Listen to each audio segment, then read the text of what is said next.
صحيت الصبح بدري النهاردة الساعة 7. بالطبيعي بفتح النت أشوف الواتس، ولقيت الخبر المنتشر عن حادثة قتل في مدينتي. المفروض إن هي من أفضل المدن المصرية، ناس، أخلاق، مناصب، رتب، مراكز، ناس راقية. وصودف إن أنا أشوف خبر عن طبيب ضابط بالقوات المسلحة لأجل غروره يقتل صيدلانية عمدا، دهسها بالعربية مرتين رايح جاي،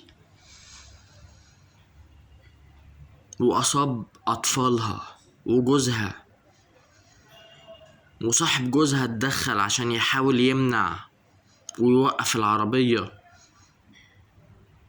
أصاب أسرته كلها. الغرور يا حضرة الضابط، الطبيب، المفروض الطبيب ده إنسان، المفروض الطبيب ده إنسان. وطبعا الطب في مصر ضاع بلا رجعة. أنا إنسان عندي كمية أمراض في جسمي لا حصر له، ومعايا فلوس أقدر أتعالج،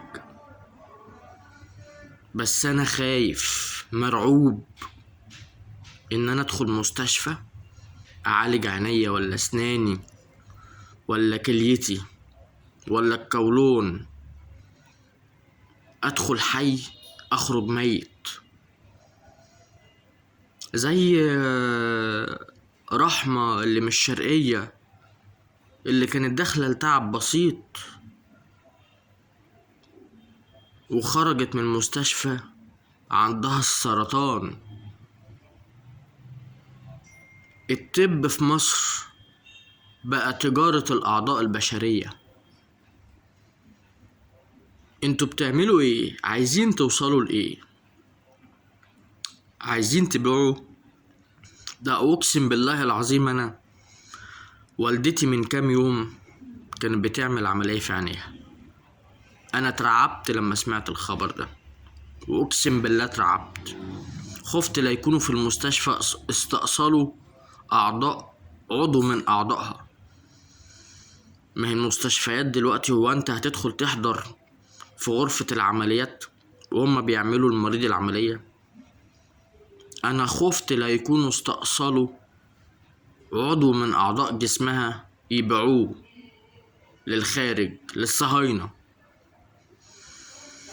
لما قعدت معاها واتكلمت معاها وحكت لي على طريقة الدكتور الطبيب المحترم الإنسان، إلى حد ما اطمنت شوية.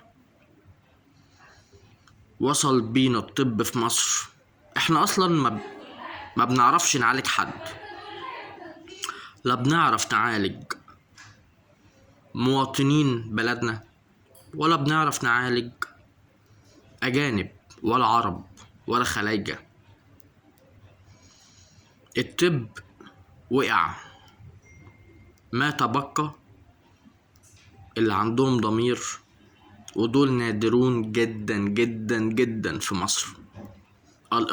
الطبيب برتبة إنسان نادرون. أطباء القوات المسلحة برتبة إنسان نادرون. أطباء الشرطة برتبة إنسان نادرون. الإنسان الذي، مش الإنسان، لا لا لا، المخلوق أو البشر الذي هو برتبة إنسان في مصر فهو نادر في هذا الزمن. أنا عايش على المسكنات، وأقسم بالله ورب الكعبة أنا خايف أدخل مستشفى أعالج عينيا أو أعالج الكلى أو أعالج القولون أو أعالج سناني، أطلع على التربة.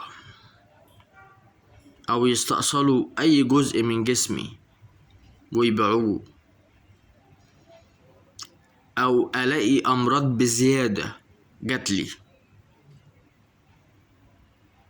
طبعا انا لو خارج مصر استحالة هعمل الفيديوهات دي، لان خارج مصر اللي هم مش مسلمين عندهم اسلام وعندهم ضمير، وبياخدوا بالاسباب اللي احنا ما بناخدش بيها ولا سمعنا عنها ولا نعرف عنها حاجة.